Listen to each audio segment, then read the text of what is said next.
on va partir sur un pain matelot. On va commencer comme la plupart des pains avec de la farine. Je mets la farine ici. J'ajoute ensuite la semoule, extra fine encore une fois. J'ajoute un petit peu de sucre.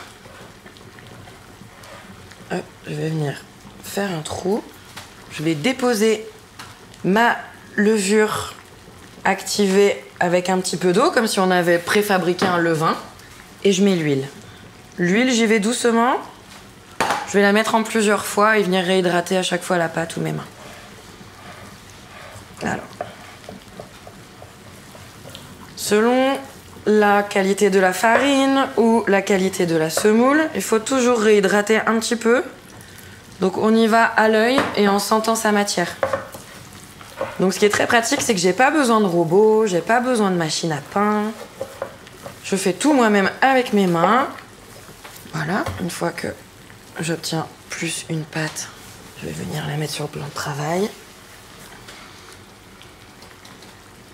J'ajoute un peu de mélange farine et semoule de temps en temps. Ça, c'est si par exemple, je pense que la pâte est trop collante ou qu'elle a besoin d'être un petit peu assouplie, je peux ajouter un peu de matière dedans. Alors, c'est un pain sans pétrissage dans le sens où j'ai pas besoin d'être sur ma pâte pendant des heures à essayer de lui faire tout et n'importe quoi.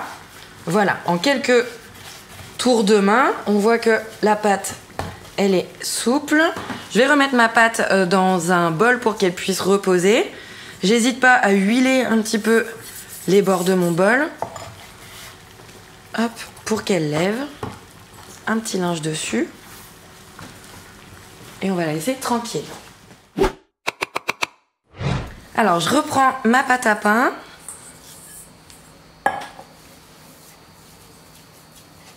Elle est bien soft.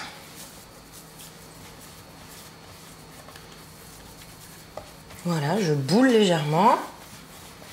Donc en appui avec ma paume sur le morceau de pain, la boule de pain, et juste je la fais tourner. Ensuite, je viens sur ma planche aplatir un peu mon matelot. On peut le faire à la main. Si je fonctionne comme ça en faisant des quarts de tour avec ma spatule, j'obtiens un pain qui est un petit peu plus régulier que si j'utilise directement ma paume de main. Donc là, j'ai un matelot individuel, une poêle bien chaude, et je viens mettre mon matelot sans huile.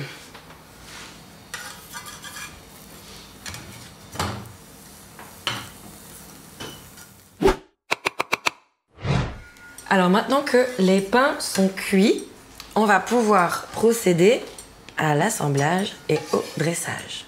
Tchac! Cuisiner simple et pointu.